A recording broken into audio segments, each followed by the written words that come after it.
This person's name is Catherine Connolly. She is 68 years old, and if you are in Ireland, you surely know who she is because she was just elected to the presidency of Ireland, and she is an extremist. She is a far leftist. I believe she is an advocate of genocide of the Irish people, of white people everywhere. Um, let's call them indigenous people of Europe. Um, why would the Irish people, and they voted for her by a wide margin. I mean, it was considered a landslide. 63, maybe 64% of the Irish, those who are allowed to vote in Ireland, not all of them are Irish, ethnic Irish, but overwhelmingly they voted for her. Why would they do that if she is an advocate of their destruction, of her own destruction, of my destruction, of anyone who is of European descent?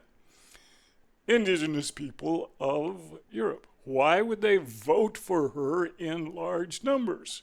It doesn't make sense that they would support someone who is an advocate of their own destruction.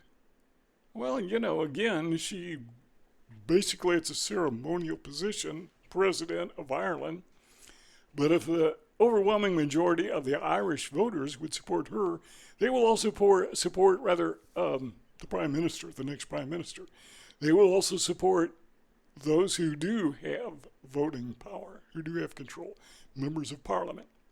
So yeah, we need to be concerned, but what we got to wonder here is why would they do that? Why would they vote for somebody who is an advocate of their own destruction, of her own destruction, a destruction to destroy yourself, genocide? Well, let's stop and think through this, and we're going to listen to this bits of this video. It's less than a minute long. But before we dig into that, let's stop and think about that question: why do people vote for their own destruction? And to answer that question, think of your favorite cult, or better yet, your least favorite cult. What a cult will do when they recruit members is the first thing they do is they want to change their thinking. They want to remold their thinking like a piece of clay. Remember first grade, you play with clay? We did when I was in first grade, back in the 1920s or whenever that was. They remold your thinking, and the way they do that is they want you to talk about yourself. Okay, sure, yeah, we like to talk about ourselves, and they will, dig into all about you, and they'll smile as you speak and pretend they're really interested because they are. And as you talk, you're telling them the good things and the bad things. So how are they going to pull you into the cult? What they're going to do is remind you over and over and over again about the bad things, convince you are a bad person because you did all these bad things. And if you just join their cult, they'll help you fix these bad things. They may call them demons or Enrons, or they got all kinds of names for them. But they're going to help you fix these bad things if you'll just get in the cult. They're going to emphasize the bad over and over and over again. What's that got to do with Ireland? Are we talking about cults or Ireland? Talking about thought reform. Talking about brainwashing. Same principle, exact same principle applies. Okay, let's put it in this context. I think this will make it really easy to understand. Somebody wants to write a biography about you. You're honored. Somebody thinks enough about me to want to hear my story, and they want to put it in print. Wow, I must be important. So we're going to tell them all about our life story, and unwittingly, while we're talking, we're telling them about all the good things we did, and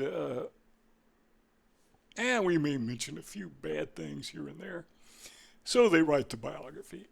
And when you get the first draft, before it even goes to print, you notice something. It's very obvious. They left out all those good things. And they may have included a few good things that they think is good, but not the things that you thought were good. But the whole book basically is all about the bad you've done. You know, the time you cut somebody out of traffic, or maybe you cheated on a test, or maybe you lied to your parents, or maybe you bullied somebody you really shouldn't have, and you know that. But the way they phrase it, you were a bully, you were a cheater, you were a thief, you were a very, very bad person. You say, wait a minute, that's not me. And they say, you said it was. I mean, we got it right here. I recorded it. This is the biography who is now convincing you that you are a bad person. And that's what they've done to American history. They've left out all the good parts, all the good things we have done. That's what they've done to Western culture, white people in general. Never mind that we invented 80% of everything that's been invented, other than what's been invented naturally or by God, if you want to go that route. Let's just forget about the fact that white people invented the cure for, I don't know, whatever disease you want to come up with. Diabetes, we know we discovered insulin. What was that disease that killed off the Indians? Smallpox? White people came up with a way to cure smallpox. It's gone. We have been such a tremendous blessing, there's a religious term, to the entire universe, all humanity everywhere. That's been written out of history. What did they leave in? They left in the bad parts, you know, the thing about slavery, and they exaggerated it. I mean, way out of proportion. They left out the fact that virtually every people group ever have held slaves. They don't even mention the fact that white people are the ones who ended slavery. Leave all that out. That's what they do when they reform people's thinking, whether it's a cult or whether it's a culture. They use the exact same strategy. Okay. That explains why the Irish people and white people everywhere vote against their own best interest. We are the victims of gaslighting, thought reform. Let's listen to a few seconds of her acceptance speech.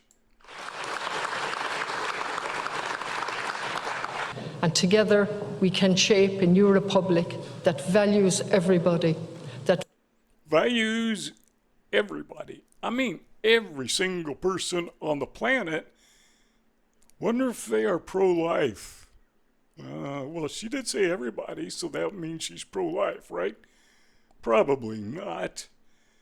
Well, what about somebody who disagrees with her? I mean, extremely disagrees with her.